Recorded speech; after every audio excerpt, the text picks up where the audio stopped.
क्या आपको लगता है कि यही बयानियां लेके आप कराची के अवाम में मकबूलियत हासिल कर सकेंगे? क्योंकि अभी तो फिलहाल पीपल्स पार्टी, जैसे मैंने पहले कहा, आपकी सियासी इंतखाबी मुखालिफ है, लेकिन कुछ अर्सा पहले तक ही आप लोग उनके साथ हुकूमत पे मौजूद थे, पीडीएम प्लस पीपल्स पार्टी की हुकूमत पे मौजूद थे। तो क्या आपको नहीं लगता कि अवाम अब ज़्यादा बाशऊर हो गए हैं? जो डिजिटल में एज है, जो सोशल मीडिया की एज है, जो इस वक्त नैरेटिव की, प्रोपेगेंडे की वॉर है, उसमें अवाम ज़्यादा बाशऊर हो गए हैं और आपसे क्वेश्चन नहीं करेंगे कि कुछ अर्सा पहले तक तो आप पीपल्स पार्टी के साथ मरकज़ में हुकूमत में थे, तो अब आप कराची को क्या देना चाह रहे हैं पीपल्स पार्टी पे तनकीद करके? नहीं नहीं, आप अगर जो है वो बारीक बीनी से इसको देखें तो पीपल्स पार्टी के ख़िलाफ़, उनकी हुक्मरानी के तर्ज हुक्मरानी के ख़िलाफ़ तो हम जो है वो साल साल से बात करें, कोई ऐसा दिन नहीं है जब बात नहीं करें। और हम बिल ऐसा नहीं थे, हम यहाँ पर उनके खिलाफ ओपोजिशन बेंचेस पे थे बैठे हुए 5 सालों तक। और हमने हमारा ओपोजिशन लीडर आखिरी चंद माह में तो हमारा ओपोजिशन लीडर था यहाँ पर बाकायदा, जब पीटीआई यहाँ पर नहीं थी, और पीटीआई तो ओपोजिशन कर ही नहीं रही थी, उनका तो आपस में मुकमुका हुआ था। तो जब हमारे पास आई तो हमने ओपोजिशन लीडर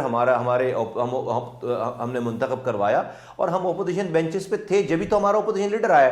तो हम वफाक में पीएमएल-एन के इत्यादी थे और वो उनके इत्यादी होंगे, लेकिन हमारा पीपल्स पार्टी से कोई इत्याद नहीं था। नंबर 1। नंबर 2 ये कि पीपल्स पार्टी की ख़राब हुक्मरानी के ऊपर आपको पता है कि भाई पीने का वो पानी नहीं दे रहे। हम पहले दिन से इसके ऊपर आवाज़ उठा रहे हैं। वो बल्दियाती हलकों को जो इदारे हैं उनको इख्तियारात नहीं दे रहे, सारे इख्तियारात छीन लिए। हम सुप्रीम कोर्ट जाकर हमने बाकायदा उनके खिलाफ मुकदमा जीता है। इसके अलावा वो सेंसस के ऊपर उन्होंने कराची की आबादी को 1 करोड़ 30 लाख पर लॉक करने की कोशिश की।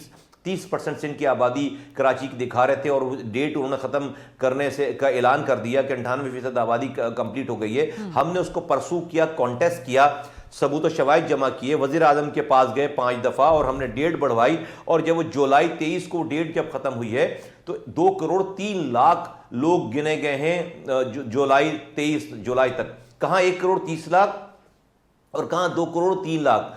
तो 73 लाख लोग बाजियाब कराए गए हैं पीपल्स पार्टी के एन्यूमरेटर्स और उनके जो सरकारी महकमे के लोगों की अनाउंसमेंट के बाद। तो ये तो हमारा एक बहुत खुला सा एक ओपन किस्म का उनके खिलाफ जो है उनकी तर्ज हुक्मरानी के खिलाफ हमारा एक स्टांस रहा है।